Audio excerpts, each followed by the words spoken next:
तो 11 नंबर से शुरू करते हैं। स्क्रीन पे लिख लिया होगा, सब पे एप्लीकेबल है। स्टाफ अप्रेजल्स को लेकर ये पॉलिसी है। So appraisals will be done in the month of October every year. ये तो सबको पता ही है कि हर साल जो सैलरी बढ़ेगी या घटेगी, सैलरी में जो भी चेंजेस होंगे मतलब बढ़ेगी, वो अक्टूबर में होंगे। Every new staff will only be eligible for it after completing minimum 9 months of service in the company.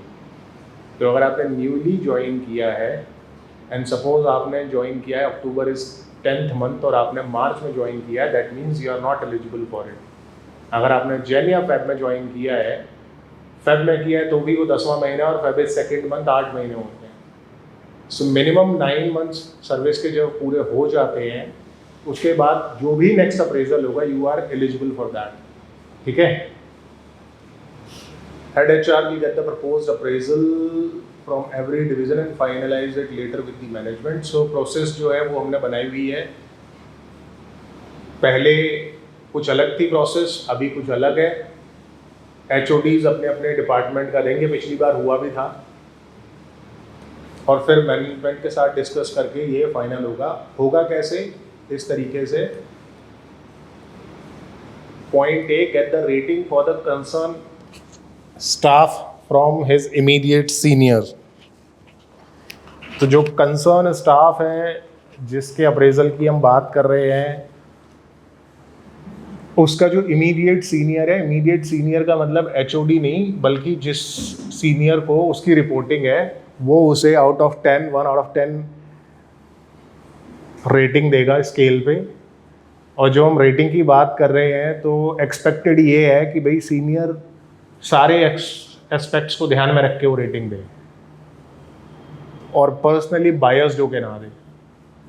Personally biased का मतलब ये कि उसको वो एम्प्लॉय कैसा लगता है, अच्छा लगता है, बुरा लगता है, ये क्राइटेरिया नहीं है। क्राइटेरिया क्या है कि वो करंट में जो एम्प्लॉय है कितना काम कर रहा है, फ्यूचर स्कोप क्या है। Future scope in the sense, अगर मुझे पता है कि एम्प्लॉय ऑलरेडी 50 साल की एज पे है और मैं उसको अब आगे कहीं नहीं लेके जा सकता क्योंकि वो ना नया कुछ सीखना चाहता है ना नया कुछ करना चाहता है, तो फ्यूचर स्कोप ख़त्म हो गया। ठीक है। उसका कम्युनिकेशन कैसा है, ठीक है, वो दूसरों के साथ कैसे डील करता है। हो सकता है अपने काम में बहुत अच्छा है लेकिन उसके 10 लोगों से झगड़े चलते हैं, तो काम तो वो करता है 10 पैसे का, 1 रुपए की मेहनत लग जाती है उसके साथ उसके झगड़े सुलझाने में। तो कई सारे एस्पेक्ट हैं जिसके हिसाब से HOD को ध्यान देना है, बजाय कि पर्सनली उसे पसंद है या नहीं है, ये बिल्कुल मायने नहीं रखता। आपको आपका जूनियर बिल्कुल अच्छा नहीं लगता, लेकिन अगर वो कंपनी के लिए अच्छा काम कर रहा है तो उसको रेटिंग अच्छी मिलनी चाहिए। ठीक है, क्योंकि पैसे आपकी जेब से नहीं जाएंगे, किसी भी सीनियर की जेब से नहीं जाएंगे। Get the rating for the concern staff from his HOD। अब इमीडिएट सीनियर ने तो दे दी रेटिंग, बट HOD को भी देनी है अगेन 1 से 10 की स्केल पे। And third is get the rating for the concern staff from other HODs। यहाँ पर मतलब ये है कि एक जूनियर है लेट्स से मेरे अंडर, बट उसकी रेटिंग परमजीत इज गिविंग, तो ये अदर HOD से आ गई। बट ये कोई हार्ड एंड सेट रूल नहीं है कि दूसरा HOD देगा ही देगा। मैं अकाउंट्स के किसी एम्प्लॉई के बारे में कमेंट नहीं कर सकता, तो मेरी रेटिंग देना कोई मायने नहीं रखती। मुझे जिसका काम ही नहीं पता मैं कैसे बताऊं कि 1 से 10 पे कहाँ पर है वो। ठीक है ना। सो पहले 2 मैंडेटरी है, तीसरा मैंडेटरी नहीं है। पहला तो मैंडेटरी है कि इमीडिएट सीनियर देगा ही देगा।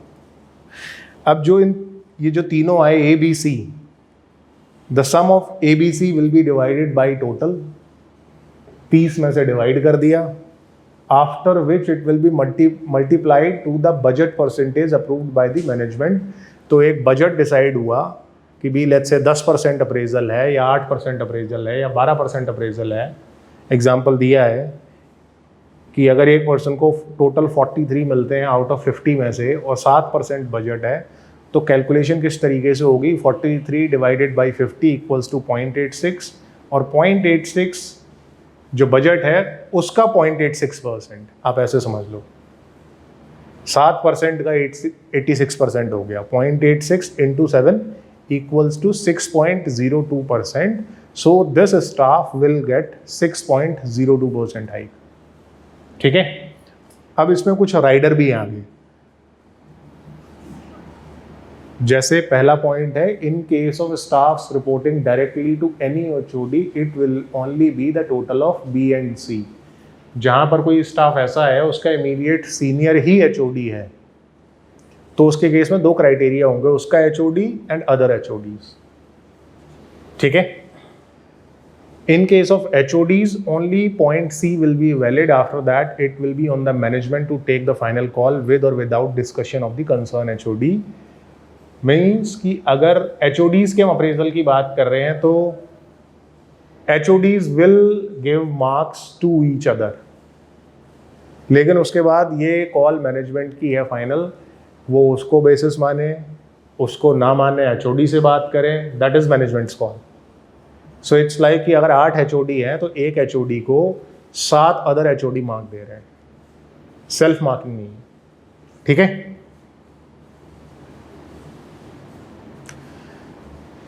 those staff who are at a level where other HODs cannot comment about their performance, point A and B will be valid। हम उन स्टाफ की बात कर रहे हैं जहां पर दूसरा HOD कोई कमेंट कर ही नहीं सकता।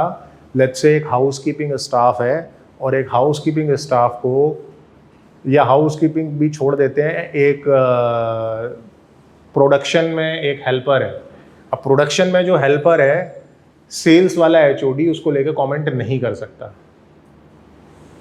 ठीक है ना, तो उस केस में 2 ही पॉइंट वैलिड होंगे, उसका अपना इमीडिएट सीनियर और उसका अपना HOD। ठीक है, इसके बाद एक राइडर ये है, Point 4, HODs can take the final call for their juniors and increase or decrease the value if they feel is not justified। कि भाई ये हमने टोटल निकाला और उससे उनको लग रहा है HODs को, नहीं यार मेरे इस जूनियर का जो अप्रेजल है, जो सैलरी बढ़ी है बहुत कम बढ़ी है या बहुत ज़्यादा बढ़ गई है, दोनों केसेस में HODs जो हेड हैं डिपार्टमेंट के वो उसको चेंज कर सकते हैं जो उनको फेयर वैल्यू लगती है। But However, it is expected that they will not favor any staff, कि भी वो किसी स्टाफ को, किसी एम्प्लॉई को कोई खास ट्रीटमेंट नहीं देंगे, और जो उन्होंने चेंज किया है, क्योंकि एक एक्सेल फाइल होगी जिसमें सारा डेटा है, उसे अलग से लिख देंगे सो दैट ये भी दिखाई दे कि भी उन्होंने क्या चेंज किया है, घटाया है या बढ़ाया है, पॉलिसी के हिसाब से क्या बन रहा था और उन्होंने क्या चेंज किया है। Then it will be subject to management's final approval. तो एक पॉलिसी के हिसाब से फिगर आया, HOD को लगा नहीं ये फिगर कुछ चेंज होना चाहिए, HOD ने फिगर चेंज कर दिया, उसके बाद मैनेजमेंट की फाइनल कॉल होगी कि पॉलिसी वाला रखना है, HOD वाला रखना है या कोई बीच का रखना है। ठीक है, again point number 5, management reserves the right to change any value after being proposed by the HODs and head HR। कि किसी भी वैल्यू को, किसी की भी सैलरी मैनेजमेंट के पास पूरा आके अगर वो उसे बदलना चाहें तो बदल सकते हैं, और हुआ भी ऐसे। ठीक है, आगे बढ़े, 11 नंबर। इसके बाद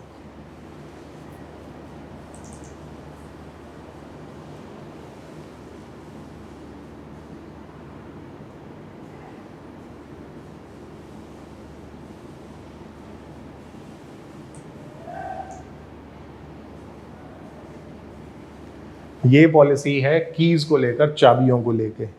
अब ज़रूरत क्यों पड़ी इसकी? ज़रूरत इसलिए पड़ी कि कई बार कोई अलमीरा या लॉकर या ड्रॉर खोलना होता है ऑडिट के टाइम पे भी, तो पता चलता है कि भाई इसकी तो चाबी है ही नहीं। कि अच्छा चाबी कहाँ है? कि चाबी तो सो एंड सो पर्सन के पास है। कि अच्छा पर्सन कहाँ है? जी वो तो नाइट शिफ्ट करके गया है। अब कहाँ है? अब तो घर पे है, फ़ोन करो, वो तो कहीं और चला गया। ठीक है ना, क्या रिजोल्यूशन है जी? ताला तोड़ दो या ताला बदल दो। और ये बहुत कॉमन है, तो इसलिए क्या है, ये पॉलिसी कहती है any item which has a key, for example a shelf, almirah, drawers, stores, offices, rooms and any other will have keys in duplicate, की चाबियां डुप्लीकेट में होंगी, 2 चाबियां होंगी। All the keys will be labelled and no key at any time will be kept without label. सारी keys पे, सारी चाबियों पे, उनके छल्लों पे लेबल लगा होगा, जो कि लेबल से पता चलेगा कौन सी चाबी कहाँ बिलोंग करती है, किस ड्रॉर की है या किस लॉकर की है। The duplicates will all be stored in a box and the box will be with account department only। तो जो सेकंड है, फर्स्ट कॉपी तो चाबी की जिसका लॉकर है, जिसके अंडर वो लॉकर है या ड्रॉर है या अलमीरा है उसके पास है, सेकंड एक बॉक्स में होगी और वो बॉक्स होगा अकाउंट्स में। At no time the duplicate will be used except emergencies. तो डुप्लीकेट का सिर्फ और सिर्फ यूज इमरजेंसी है, और इमरजेंसी ये नहीं है कि जी मैं अपनी चाबी घर भूल आया इसलिए चाबी दे दो, ठीक है, या मेरी चाबी खो गई इसलिए चाबी दे दो, that is not emergency. Emergency है कि यही एग्जांपल कि ऑडिट सर पे है या इंस्पेक्शन चल रहा है या एक ऑफिस में जाकर कुछ ढूंढना है, जिसके अंडर वो ड्रॉअर है वो 15 दिन की छुट्टी पर है, तो जाकर वो खोल लिया जाए। Account will have a list of employees with their name and the keys for which location they have। तो अकाउंट के पास एक लिस्ट होगी सारे एम्प्लॉई की, उनका नाम, कौन सी चाबी उनके पास है। डुप्लीकेट चाबियों पे जो सेकंड कॉपी होगी उन पे भी लेबल लगा होगा। और ये अकाउंट और एचआर डिपार्टमेंट की ड्यूटी है कि ये पॉलिसी एग्जीक्यूट हो जाए, और एक बार अगर ये एग्जीक्यूट हो गई, विच इज़ अभी हो गई लगभग, तो फिर अकाउंट की जिम्मेदारी है ट्रैक रखना कौन सी चाबी किसके पास है,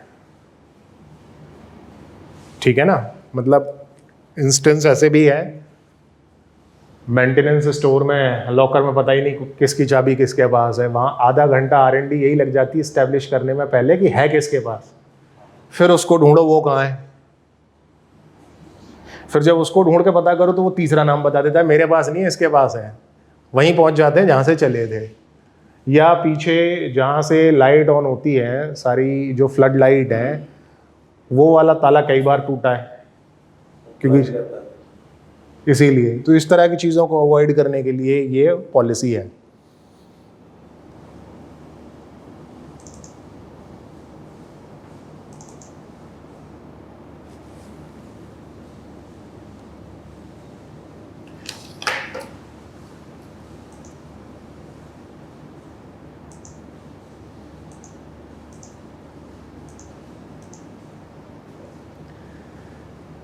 policy number 13, second Saturday of applicability all corporate employees at all units।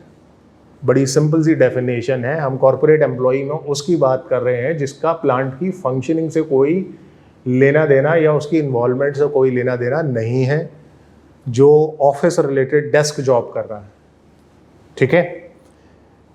So it says every month second Saturday of the month will be off day for all the corporate employee coming in general shift। This policy does not apply to those coming in other shifts and factory workers। This is only applicable to the corporate employees of the company। हर महीने दूसरा शनिवार महीने का of होगा उन सभी employees के लिए जो जनरल शिफ्ट में आते हैं। जनरल शिफ्ट का मतलब 9 से 5:30 वाली शिफ्ट है, 10 से 5:30 वाली नहीं है, या 9:30 से या 9:45 से 5:30 वाली नहीं है। तो जो 9 से 5:30 आ रहे हैं वो जनरल शिफ्ट में, उनको सेकंड सैटरडे ऑफ मिलेगा, जो डेस्क वर्कर है, ठीक है।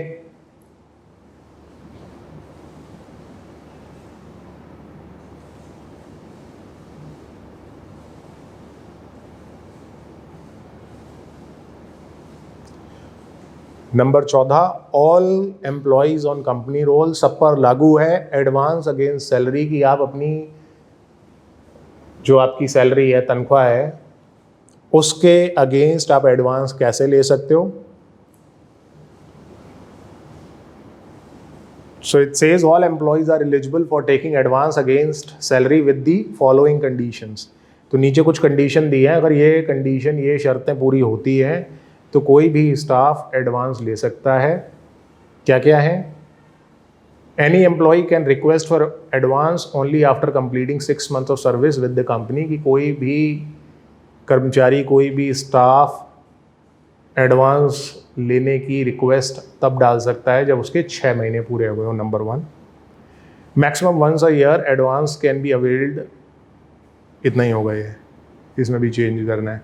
तो 1 साल में एक बार एडवांस लिया जा सकता है। Maximum advance can be requested is 50% of 1 month's salary और more can be requested with the approval of concern HOD and HR head.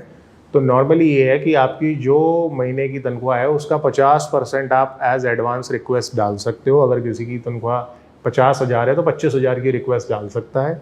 अगर ज़्यादा की डालनी है तो फिर उसको अप्रूवल किसका चाहिए होगा, कंसर्न एचओडी, उसका अपना जो एचओडी है अपने डिपार्टमेंट का जो हेड है, और एचआर हेड। ठीक है। 4th is the advance is only to be given for genuine reasons and emergency situations. If found otherwise, the concerned employee will be barred for any advances in future. Same जैसा loan में था कि भी advance आप ले रहे हो तो आपकी वाकई में ज़रूरत है, आपकी कोई इमरजेंसी है, तभी आप एडवांस ले रहे हो, तभी आपको मिलेगा। अगर पता चला कि आपने लग्जरी के लिए एडवांस लिया था, पार्टी के लिए एडवांस लिया था, तो फिर आपके फ्यूचर एडवांस बंद कर दिए जाएंगे। ठीक है। मतलब सीधी सी बात यह है कि आपको हेल्प करने के रास्ते बंद नहीं है, बट उसका नाजायज फ़ायदा भी नहीं उठाना। ठीक है ना। क्योंकि किसी भी एडवांस पे, किसी भी लोन पे कोई इंटरेस्ट नहीं है और आपके पास एक अपॉर्चुनिटी है। Advance will be given upon the approval of HODs. तो एडवांस आपको मिल जाएगा, आपके जो हेड है डिपार्टमेंट के, उन्होंने अप्रूव कर दिया तो एडवांस मिल जाएगा। In case of HODs requesting advance, it will be after the joint approval of accounts head and HR head. तो ये पॉलिसी 12 अक्टूबर को रिलीज हुई थी, अभी 15 जून को अमेंड हुई है। तो पहले यहाँ पर जो पॉइंट था वो मैनेजमेंट था, अब उसको और थोड़ा सिंपल कर दिया है कि भी HOD भी अगर एडवांस लेना चाहते हैं तो उनको अकाउंट के जो हेड हैं और HR के हेड हैं उनके जॉइंट अप्रूवल से मिल जाएगा। हाँ, लेकिन अगर HR हेड और अकाउंट हेड को चाहिए तो मैनेजमेंट के अप्रूवल से मिलेगा। वे आपस में तो एक दूसरे का ऐसा है नहीं कि एडवांस अप्रूव कर दें। 8वां पॉइंट है, advance amount will be deducted from the next payable salary. क्योंकि ये लोन नहीं है, ये एडवांस है, तो आपकी जो भी अगली सैलरी बनती होगी, आपने 1 तारीख को एडवांस लिया है और 31 को सैलरी बनेगी तो 31 को, और आपने 29 तारीख को एडवांस लिया और 31 को सैलरी बनती होगी तो 31 वाली सैलरी में से वो कट जाएगा। HR manager and account head will be responsible for seeing that the advance is deducted from the next payable salary. तो ये सीधी सी बात ये है, HR मैनेजर की जब हम बात कर रहे हैं तो HR वाले देखेंगे कि उसकी सैलरी में से वो माइनस करके आगे सैलरी पुट फॉरवर्ड की गई है, और अकाउंट वाले जब ट्रांजैक्शन करेंगे तो देखेंगे कि ये पैसे काट लिए गए हैं। इसमें भी एक राइडर है, only management will have the right to approve any advance which is an exception to the above guideline. Management के पास पूरा हक है कि अगर वो ये वाली जो शर्तें दी हैं इनके अलावा कोई और एडवांस देना चाहते हैं तो दे सकते हैं। एग्जाम्पल, अब पॉलिसी तो कहती है साल में 1 बार लिया जा सकता है। अब किसी की ज़रूरत फंस गई 2 बार या 3 बार और जेन्युइन ज़रूरत है, तो उसके पास भी एक रास्ता है कि वो मैनेजमेंट के थ्रू जाकर ले सकता है। ठीक है ना। या किसी को 6 महीने से पहले चाहिए, एम्प्लॉई बहुत वैल्यूबल है, हमें भी ज़रूरत है उस स्टाफ की, लेकिन उसकी सिचुएशन ऐसी है उसे 3 महीने बाद ही एडवांस चाहिए या 2 महीने बाद ही चाहिए, तो उसको मिल सकता है। बट अगेन वो राइडर कैपेसिटी मैनेजमेंट के पास है।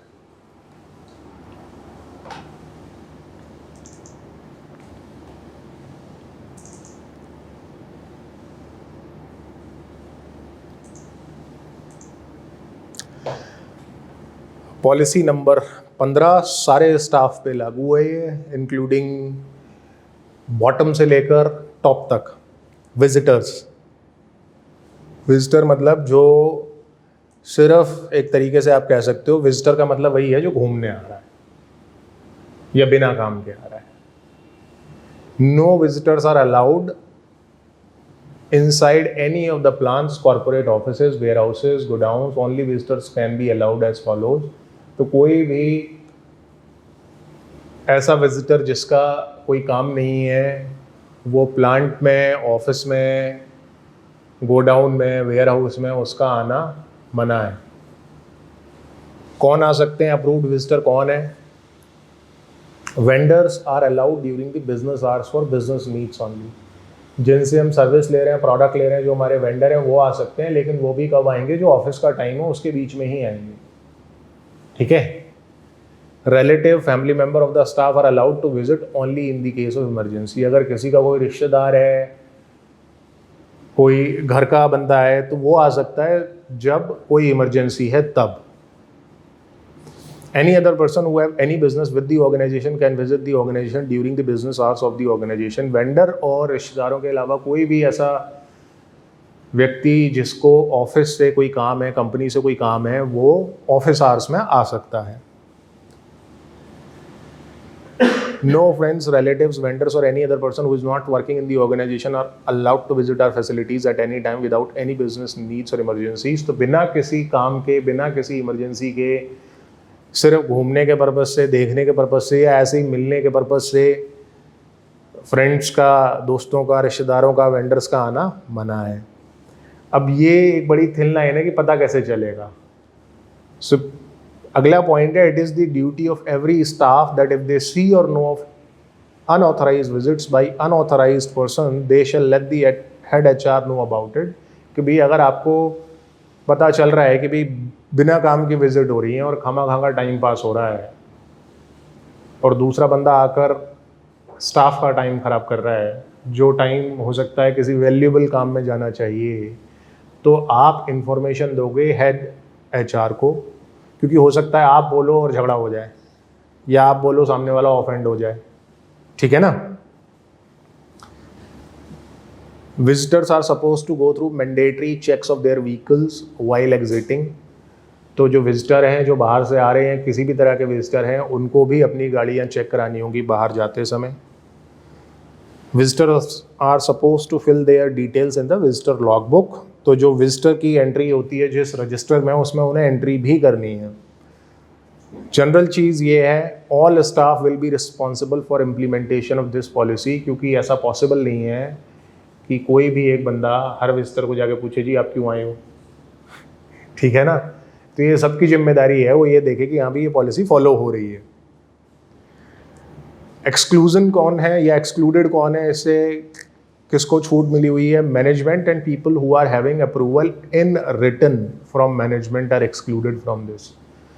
तो मैनेजमेंट एक्सक्लूडेड है। मैनेजमेंट का मतलब ये है कि मैनेजमेंट से कोई मिलने आ रहा है, वो इस कैटेगरी में फॉल नहीं करते। या ऐसे लोग जिनके पास अप्रूवल है कि वो कभी भी आ सकते हैं, जा सकते हैं, लेकिन वो अप्रूवल रिटन में होना चाहिए। ऐसा नहीं मेरी बात हो गई फ़ोन पे, वो अलाउ नहीं किए जाएंगे।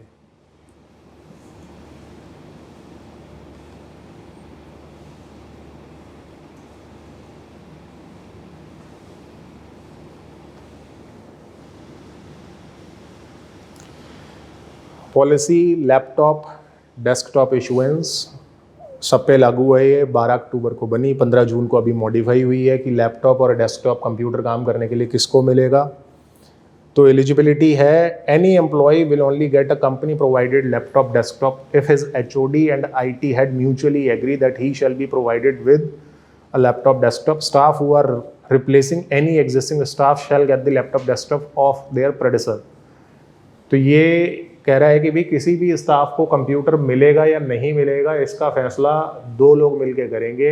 एक जो IT हेड है वो, और एक जो उसके डिपार्टमेंट का हेड है वो।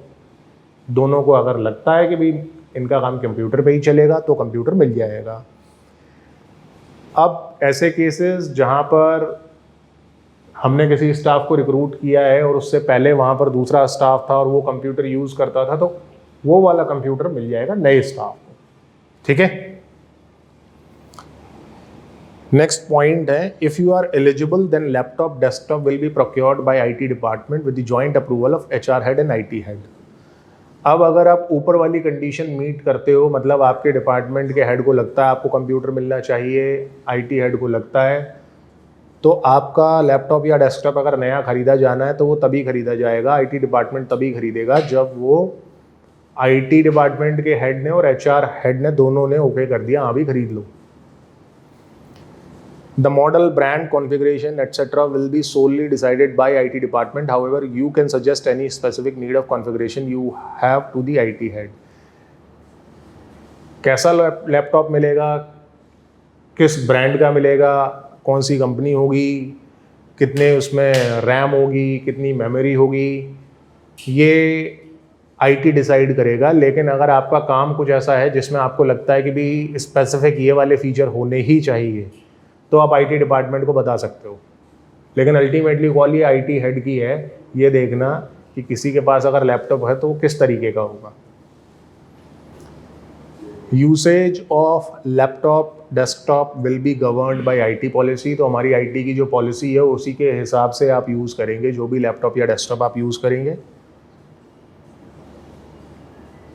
If the laptop is not usable anymore for the company, which will be determined by IT team as they do periodic checks, in that case the eligible employee will be issued with a new laptop.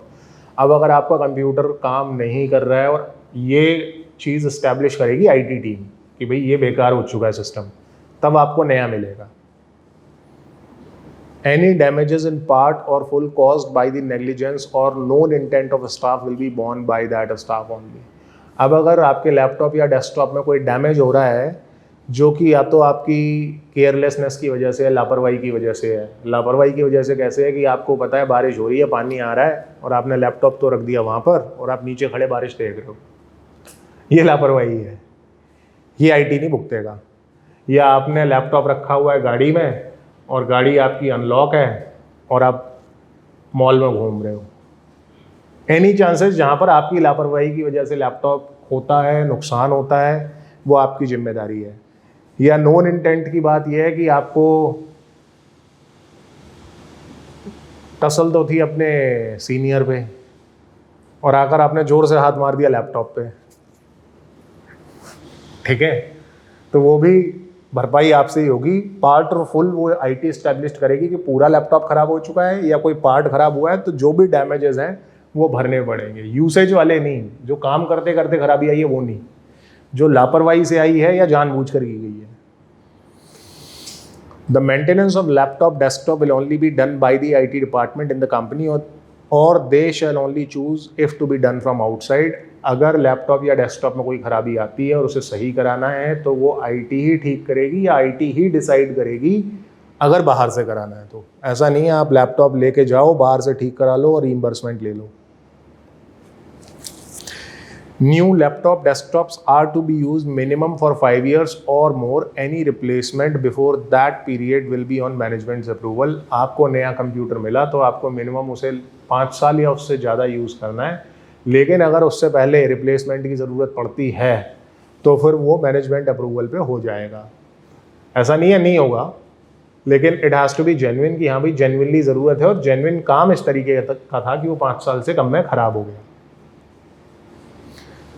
The old laptop desktop returned after use may be issued again to any employee by IT department. अब जो पुराने वापस आए laptop या desktop, ये IT देखेगा कि क्या वो दोबारा उन्हें रीइशू करने किसी को।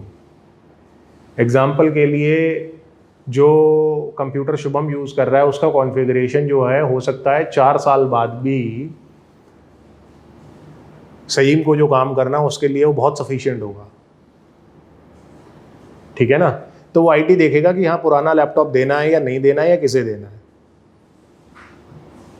After company uses the laptop desktop which are in working condition but cannot be used for the company due to stale configuration, these can be sold to that or any other staff at 50% of the market value of that or any other laptop with similar configuration and similar age at that point in time. The market price will be determined by the average of 3 such or similar models of similar age being sold in the market online offline.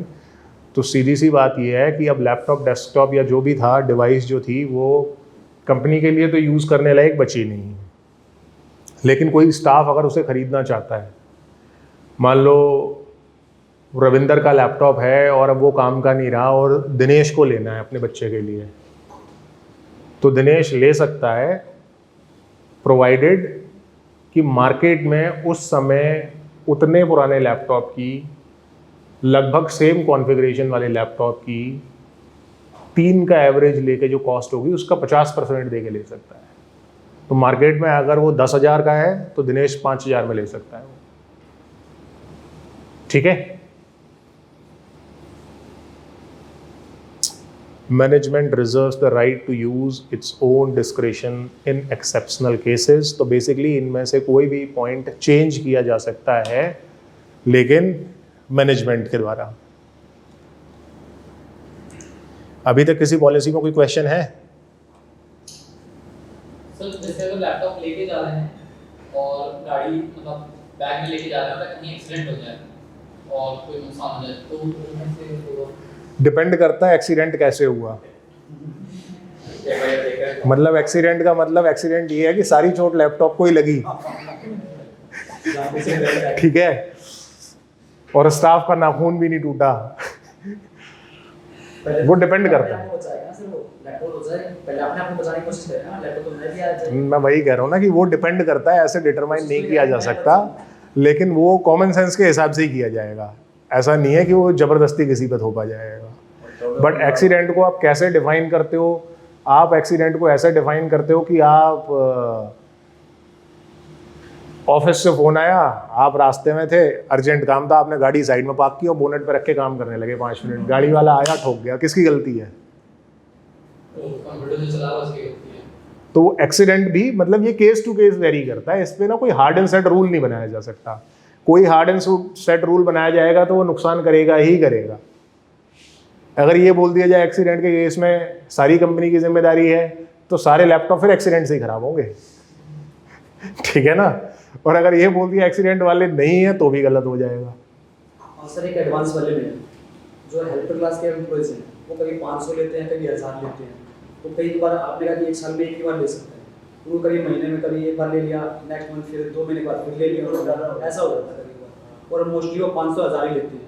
उस case में वो क्या करेंगे? क्या management से approval लेंगे? देखो, ये आपको साथ के साथ ये भी देखना है कि इसका इम्पैक्ट कितना आ रहा है। 500 और 50,000 के इम्पैक्ट में बहुत फ़र्क है, ठीक है ना। मतलब 500 और 1000 रुपये तो नॉर्मली अगर कोई पॉलिसी अलाउ नहीं कर रही है तो HOD भी अपनी जेब से दे सकता है कि 1000 रुपये ले लो, कोई बात नहीं, मुझे 15 दिन बाद दे देना, ठीक है ना। बट ये नहीं हो सकता कि सेम ट्रीटमेंट 500 वाले का हो जाए और सेम ट्रीटमेंट 1 लाख वाले का हो जाए। 1 लाख ना तो कोई अपनी जेब से देगा,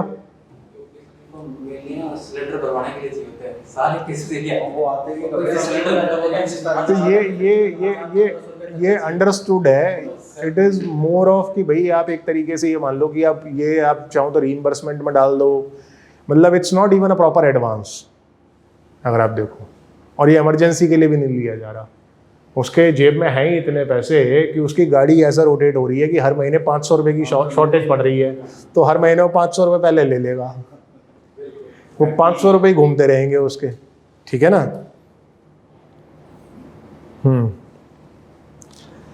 ये पॉलिसी नंबर 17 सारे जनरल शिफ्ट में जो आते हैं अगेन 9 से 5:30 वाले, उन पे अप्लाई करती है। एक्स्ट्रा स्टे, अगर आप एक्स्ट्रा स्टे करते हो या एक्स्ट्रा वर्किंग आवर्स देते हो तो उसकी क्या गाइडलाइन है।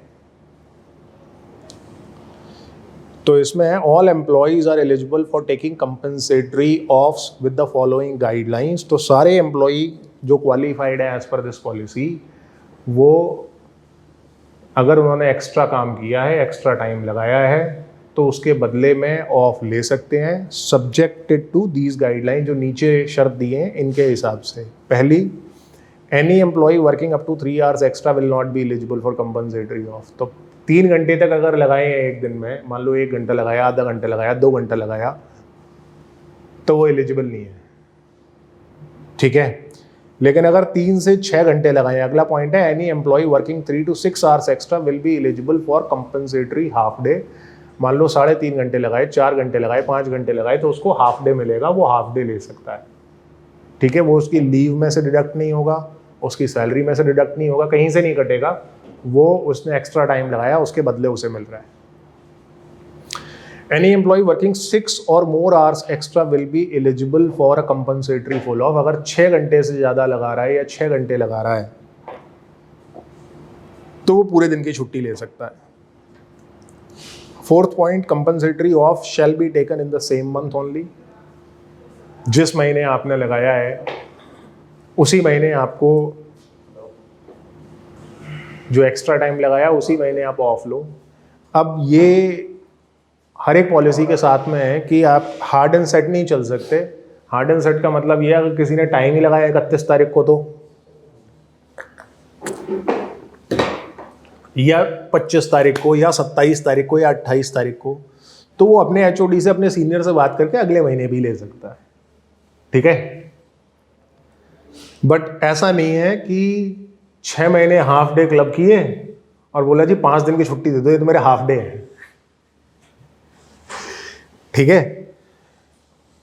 So employees will work extra only on the instruction of their immediate senior HOD और management। तो जब आप एक्स्ट्रा काम कर रहे हो, ऐसा नहीं है आप किसी भी दिन रुक गए और वो रुकना वाकई ज़रूरी नहीं था, आप अपनी मर्जी से रुक गए। आप सिर्फ तभी रुकोगे या तो आपके सीनियर ने आपको रोका है, या आपके डिपार्टमेंट हेड ने आपको रोका है, या मैनेजमेंट ने रोका है, ठीक है। अब अगेन ये पॉइंट थोड़ा सा कॉमन सेंस के साथ अप्लाई करना है कि अगर आप ऐसी पोजीशन पे हो जहां पर आपको लग रहा है कि आज यार टाइम देना ही पड़ेगा एक्स्ट्रा, ठीक है ना, नहीं तो काम सफ़र करेगा और मुझे कोई इंस्ट्रक्शन नहीं मिली, तो आप दे दो टाइम एक्स्ट्रा, आपको इसके बेनिफिट्स मिल जाएंगे, ठीक है। पर ऐसा नहीं होना चाहिए कि भाई मुझे अगले दिन हाफ डे लेना है तो आज आप हाफ डे एक्स्ट्रा कर लूँ मैं। 6, employee availing compensatory off has to make sure that he is not availing on any such day where her presence is required। कि जब आप अपना ऑफ ले रहे हो, आपने एक्स्ट्रा काम किया, आप उसके बदले ऑफ ले रहे हो, तो आपको ये भी देखना है कि आप ऐसे दिन ऑफ ना ले लो जिस दिन आपकी ज़रूरत वाकई में है। 2 तारीख को ऑडिट है और आपने 2 तारीख को बोला जी मैं तो अपना ऑफ ले रहा हूँ क्योंकि मैंने काम किया था 10 दिन पहले ऑडिट के लिए, ठीक है ना। तो ये भी देखना है कि भाई उस दिन ना लो जिस दिन आपकी ज़रूरत है वाकई में, या कोई डेडलाइन है, या कोई सैलरी बनानी है, या कोई कंप्लाइंस पूरी करनी है, तो उस दिन नहीं लेना, या प्लांट में कुछ मेजर होना है, ठीक है ना, वो आपकी इंडिविजुअल कॉल है। If it is found that the employee knew of the fact that his presence was required and despite that she took a compensatory off, disciplinary action will be taken against him। अब अगर ऐसा पता चलता है कि employ को पता था कि मेरी ज़रूरत पड़ेगी, जानते हुए भी छुट्टी कर ली, तो डिसिप्लिनरी एक्शन होगा। नहीं पता है उसे, इमरजेंसी आ गई, वो एक अलग चीज़ है कि भी मोहन ने आज 4 घंटे लगाए और अगले दिन हाफ डे ले लिया और अगले दिन मोहन को नहीं पता है ज़रूरत पड़ेगी, अगले ही दिन आकर पता चला ज़रूरत है, तो अलग चीज़ है। लेकिन जानकर नहीं करना है। अगर आपको पता है आपकी ज़रूरत है तो आपको अपना ऑफ अपने एक्स्ट्रा काम के बदले उस दिन लेना है जिस दिन आपकी ज़रूरत नहीं है, या जिस दिन बिना आपके काम चल सकता है। ज़रूरत तो आपकी हमेशा है, ठीक है। No employee coming in general shift is eligible for overtime, they are only eligible for compensatory offs। तो जनरल शिफ्ट अगेन 9 से 5:30 वालों की बात हो रही है, उनको कोई ओवर टाइम नहीं मिलेगा, उनको ऑफ ही मिलेंगे जो एक्स्ट्रा टाइम दिया है। और हमारे यहाँ बहुत ज़्यादा एक्स्ट्रा टाइम होता भी नहीं है, ऐसा भी नहीं है कि डेली 3-3 घंटे बैठ रहे हैं। कुछ स्पेशल हो जाए तो अलग बात है कि कोई ऑडिट आ गया या कोई कंप्लाइंस पूरी करनी है, कोई सिचुएशन क्रिएट हो गई, ठीक है। When taking a compensatory off, the employee is supposed to report the same in HR, so her leaves are not deducted। Basically, अब जब आप compensatory off ले रहे हो तो आप बताओगे भी, ताकि ऐसा ना हो कि आपको छुट्टियों में से कट जाए वो।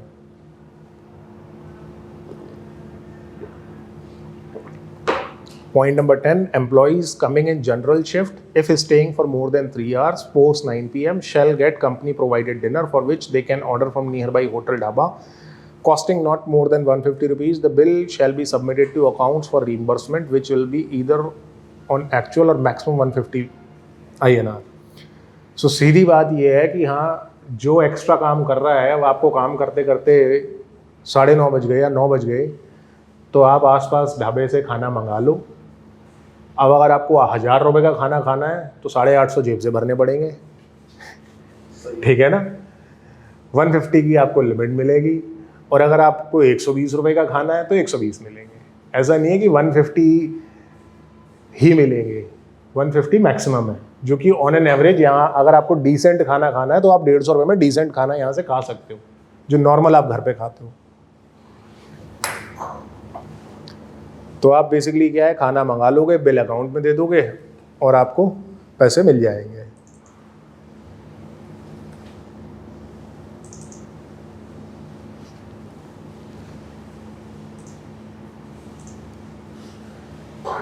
डिसलोकेशन अलाउंस या ट्रांसफ़र अलाउंस भी कह सकते हैं कि अगर किसी का ट्रांसफ़र होता है एक लोकेशन से दूसरी लोकेशन तो उसको क्या मिलेगा।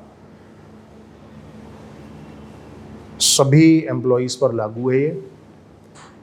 If any employee is transferred to any other location from where he is working he shall be eligible for dislocation allowance. अगर एक एम्प्लॉय का ट्रांसफ़र किया जाता है जहां वो काम कर रहा है वहां से दूसरे स्टेशन पे, तो वो क्वालिफाई करता है डिसलोकेशन अलाउंस के लिए, उसको डिसलोकेशन अलाउंस मिलेगी।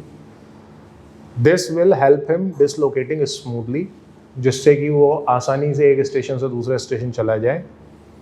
For this company resources can be use such as company trucks और other vehicles which is subject to their availability. For example, आप यहाँ से और आपको स्टेशन कर दिया जाता है करनाल में, ठीक है। अब आपको अपना सामान वगैरह ले जाना है तो आप कंपनी की जो गाड़ी है वो यूज़ कर सकते हो, प्रोवाइडेड कि वो अवेलेबल हो उस टाइम पे। अगर नहीं है, if not, the logistic department will book for him the truck और other vehicle as is necessary. In that case the employee will get 70% of the truck freight from the company. अगर नहीं है, बाहर से ट्रक बुक करना पड़ रहा है तो कंपनी से बुक हो जाएगा और जो भी ट्रक का फेयर है उसका 70% वो क्लेम कर लेगा कंपनी से। विच मीन्स कि अगर यहाँ से और अमृतसर मूव करना है और 10,000 रुपये लगते हैं फॉर एग्जांपल, तो 7,000 रुपये उसको कंपनी से मिल जाएंगे। This is only applicable if the employee is moving from one location to another for a period more than 6 month. ये लेकिन एप्लीकेबल कब है, जब एम्प्लॉय एक लोकेशन से दूसरी लोकेशन 6 महीने के लिए एटलीस्ट मूव कर रहा है। वो केसेस नहीं जहाँ उसे महीने में 4 बार इधर उधर मूव करना पड़ता है, ठीक है।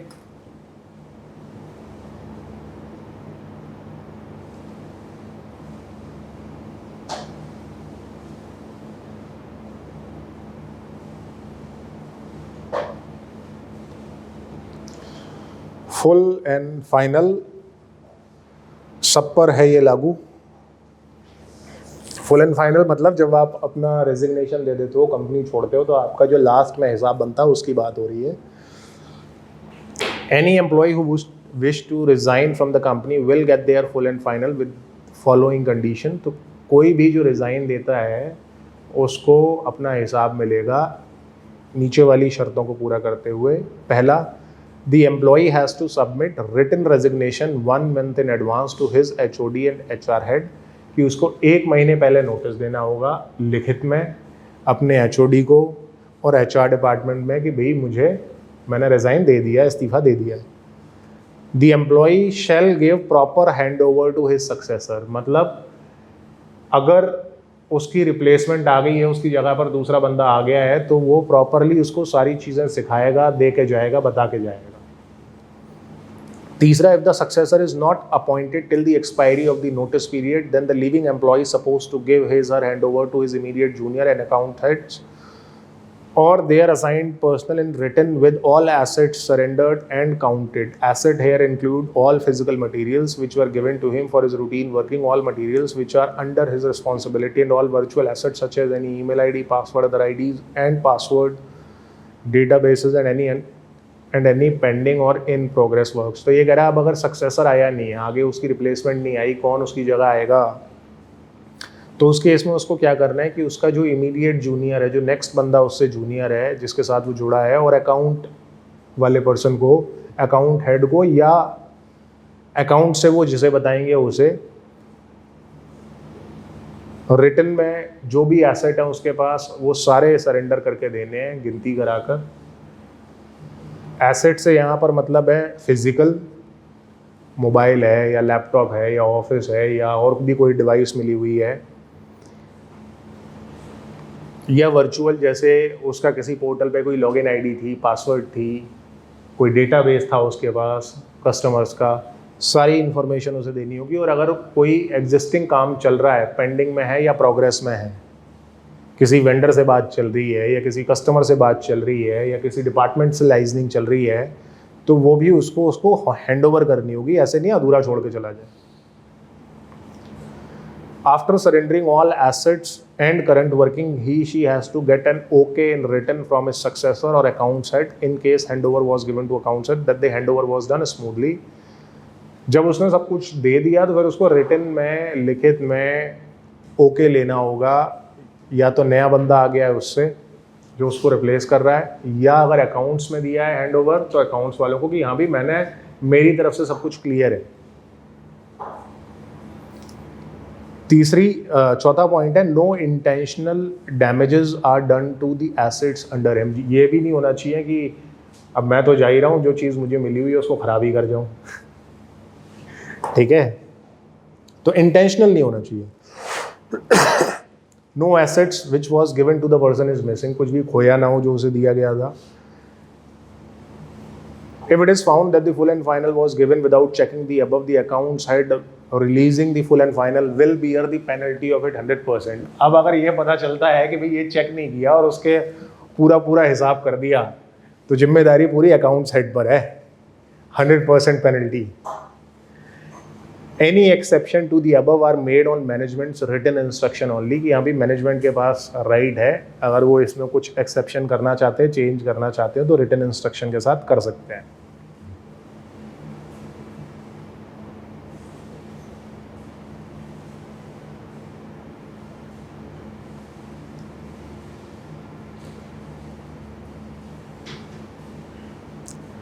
लीगल एक्शन, तो ये सब पे है लागू। पॉलिसी है employees will be subjected to legal action under the following point. तो जो स्टाफ है उन पे भी लीगल एक्शन हो सकता है, लेकिन किस कंडीशन में हो सकता है वो नीचे दी हुई है। पहला point, if it is established and proved that the employee committed financial fraud with the company and और its employees, management, vendors, customers और एसोसिएट्स। अगर ये पता चलता है और ये एस्टैब्लिश भी हो गया, प्रूव भी कर दिया, साबित भी कर दिया कि भी किसी स्टाफ ने पैसों का हेर फेर किया था, या तो कंपनी के साथ किया था या किसी दूसरे स्टाफ के साथ किया था। कंपनी के साथ तो सब कुछ ठीक है, बट दूसरे स्टाफ को ही नुकसान पहुंचा दिया, या मैनेजमेंट के साथ किया, या किसी वेंडर के साथ कर दिया, या किसी भी कस्टमर या एसोसिएट के साथ किया है फाइनेंशियल फ्रॉड, जहाँ पर ये एस्टैब्लिश भी हो जाए और प्रूव भी हो जाए, तो लीगल एक्शन हो सकता है। सेकेंड है, if it is established that the company that the employee has caused known and intentional damage to reputation of company और मैनेजमेंट। अगर अगेन वही चीज़ की एस्टैब्लिश हो जाता है कि भाई एम्प्लॉय ने जानबूझकर, जानते हुए नुकसान पहुंचाया है कंपनी की रेपुटेशन को या मैनेजमेंट की रेपुटेशन को, तो भी लीगल एक्शन होगा। जानबूझकर कैसे होगा? जानबूझकर ऐसे है कि उसे लेट्स से मीडिया में एक नेगेटिव न्यूज़ छपवा दी जानबूझ के, ठीक है, या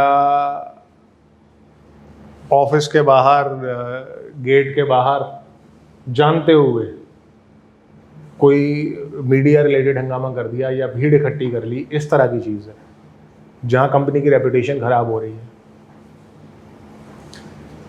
next, if it is discovered that something was stolen by an employee includes physical materials, virtual data, password, login details और anything else that has any value to the company. अगर उसने कुछ चुराया है कंपनी से, चाहे वो फिजिकल हो या वर्चुअल हो, जिसकी कंपनी के लिए वैल्यू है, अगर चोरी की है तो भी लीगल एक्शन है। अब चौथा पॉइंट है, हो सकता है ये कंपनी में आप ना कर रहे हो, but any criminal activity which is barred by the land of the law. अगर आप ऐसी कोई क्रिमिनल एक्टिविटी कर रहे हो जो कि कॉन्स्टिट्यूशनली या लॉ अलाउ ही नहीं करता आपको करने के लिए, कंपनी में आप बिल्कुल ठीक हो और रात को डकैती डालते हो, ठीक है ना, मतलब ये सिर्फ जो यहाँ बैठे हो उनके लिए नहीं है, वीडियो बन रहा है तो सबके लिए है कि अगर आप ऐसी कोई एक्टिविटी कोई भी करता है, आप नहीं मतलब कोई भी स्टाफ करता है, ये पता चलता है कि भी वो ऐसी एक्टिविटी कर रहा है जो कि क्राइम है, तो कंपनी भी उस पर लीगल एक्शन ले सकती है। ठीक है। ब्लैकमेलिंग कंपनी और its employees, management, vendors, customer और एसोसिएट। आप किसी भी तरह से किसी भी एम्प्लॉई को या मैनेजमेंट को या किसी कस्टमर को या किसी वेंडर को जो हमें सर्विस दे रहा है या कोई एसोसिएट है कंपनी से जुड़ा हुआ है या कंपनी को अगर आप ब्लैकमेल कर रहे हो तो भी आप पे लीगल एक्शन होगा। Physical assault with other employees, management, vendors, customer and associates. तो अब आप एम्प्लॉई या मैनेजमेंट, मतलब यहाँ पर एम्प्लॉई आपस में भी बात हो रही है, मैनेजमेंट की भी बात हो रही है, वेंडर की भी बात हो रही है, कस्टमर की भी बात हो रही है, सबकी बात हो रही है। फिजिकल अगर असॉल्ट की आपने, आप झगड़े में मारपीट में चले गए तो भी लीगल एक्शन होगा। Sexual harassment of other employees, management, vendor, customer, associate, same. अब ये फिजिकल असॉल्ट नहीं है, अगर आप किसी भी तरह की कोई सेक्सुअल हरेसमेंट कोई भी करता है, नॉट जस्ट कि मतलब आप नहीं, कोई भी करता है तो भी लीगल एक्शन होगा। नेक्स्ट है, if it is established that the employee is leaking और leaked data related to technical know how, drawing, design, processes, specification, formulae, techniques, practices, prices, customer information, order details, purchase information, plans, books, brochure, notes, reports, letters, photographs, illustrations, etc., product and research, new product development, quality assurance, production, or any other information which is pertaining to companies regardless of its value.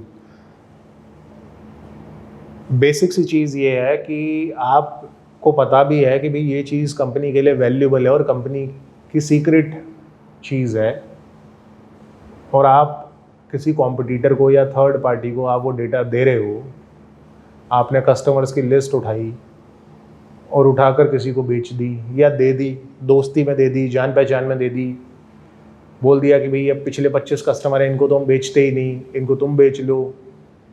ठीक है, तो इस तरह की चीज़ें भी legal action की category में आएंगी। या आपने आईटी रिलेटेड एक्सेस दे दी, किसी स्टाफ ने अपना बोला भाई मेरे लैपटॉप से टीम व्यूअर से एक्सेस ले लो, सारा डेटा डाउनलोड कर लो,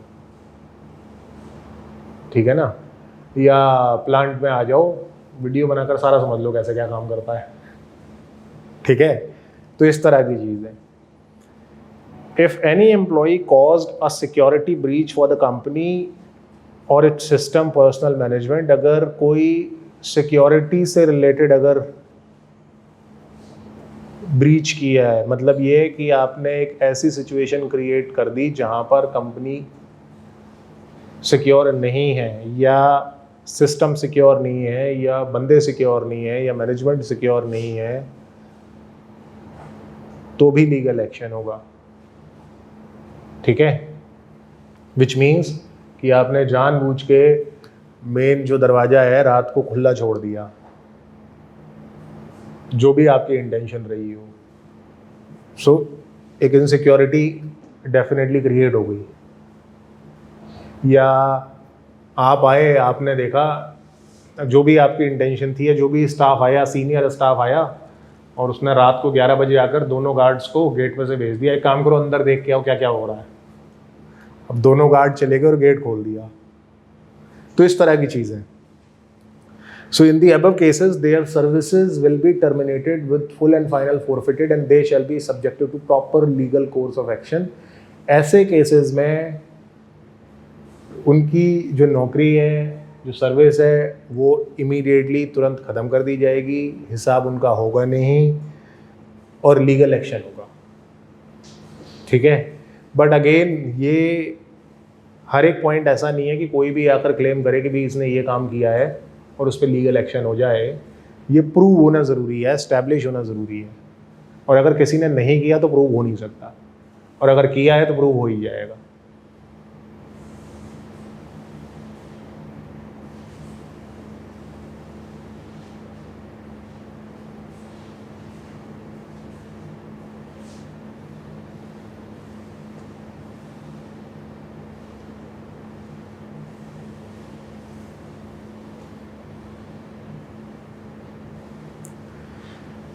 न्यू स्टाफ इंडक्शन सब पे लागू है ये पॉलिसी कि अगर कोई नया स्टाफ आता है तो उसको कैसे कंपनी के बारे में समझाना, बताना, कैसे ब्रीफ करना है, उसका सीक्वेंस क्या है, ये है।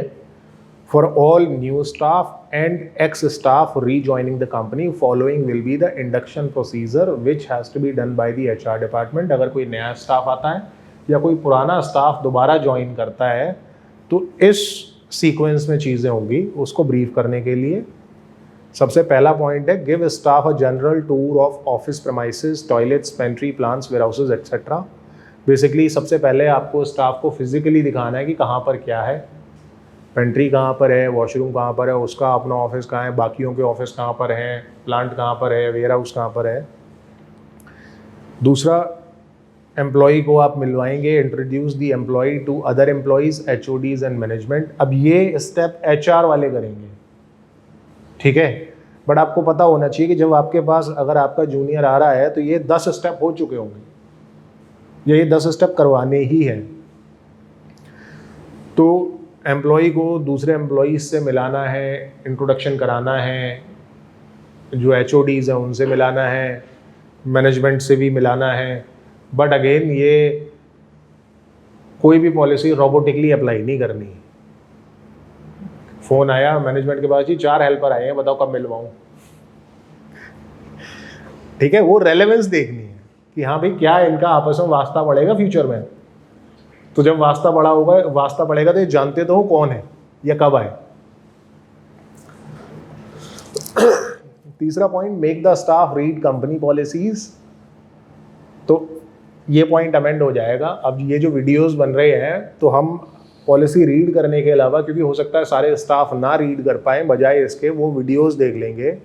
सो make the staff read company policies और let the staff watch the videos, जिससे कि उसको कंपनी पॉलिसीज पता चल जाए, शुरू में ही क्लियर हो जाए भाई मैं क्या कर सकता हूँ और क्या नहीं कर सकता हूँ, किसकी मुझे रीइंबर्समेंट मिलेगी, किसकी नहीं मिलेगी। लोन लेना होगा तो कैसे मिलेगा, नहीं मिलेगा तो क्यों नहीं मिलेगा। एडवांस लेना होगा तो कैसे मिलेगा, नहीं लेना होगा तो कैसे मिलेगा, ठीक है ना।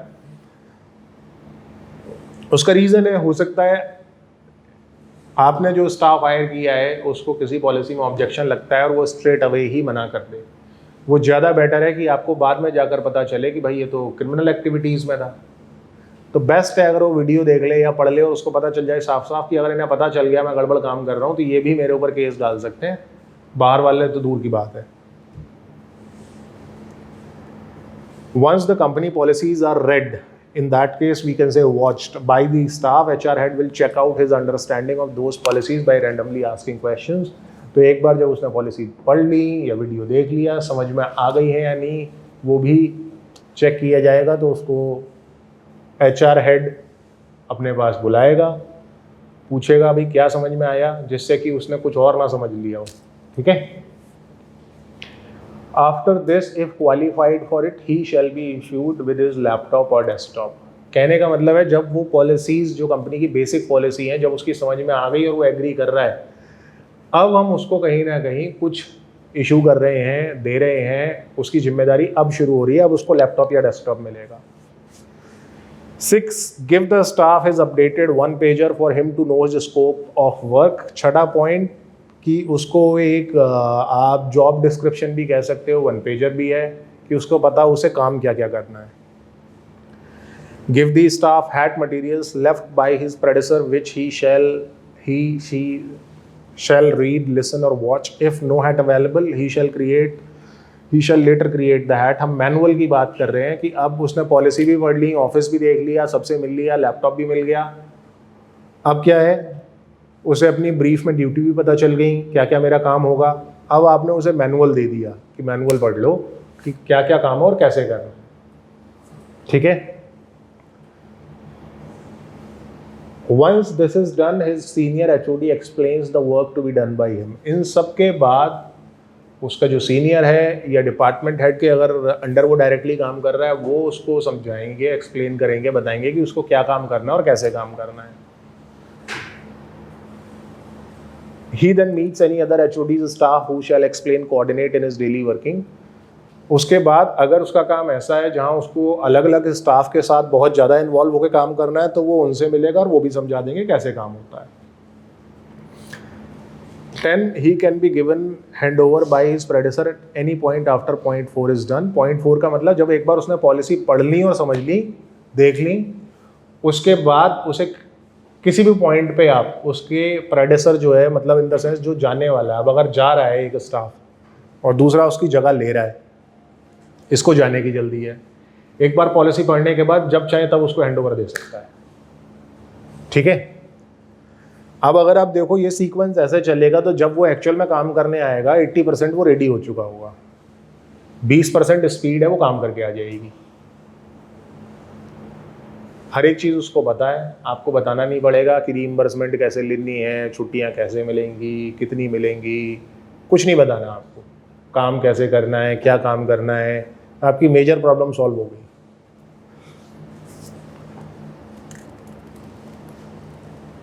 Special note, these steps are to be done for each new staff on company roll। तो कंपनी रोल पे जितने भी नए स्टाफ हैं सबके लिए ये स्टेप किए जाएंगे।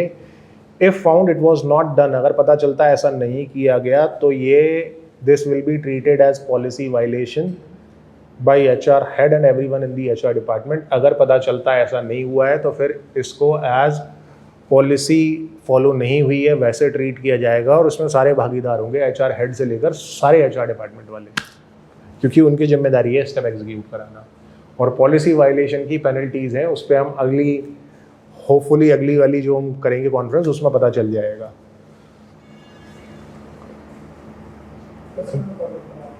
This does not include the general procedures of HR department such as offer, appointment letter and documentation। They will remain as they are। तो इसमें हमने सिर्फ बात की है काम से रिलेटेड और उसके इंडक्शन से रिलेटेड, बट उसको ऑफर लेटर देना है, अपॉइंटमेंट लेटर देना है, जो डॉक्यूमेंटेशन है उसके ID प्रूफ लेने हैं, कैंसिल चेक लेना है, एजुकेशन वाले सर्टिफिकेट लेने हैं, ये जैसा चलता आ रहा था वैसा ही चलेगा। ठीक है, तो आज हम ये 21 नंबर तक ही करेंगे, अगली बार 21 से आगे शुरू करेंगे।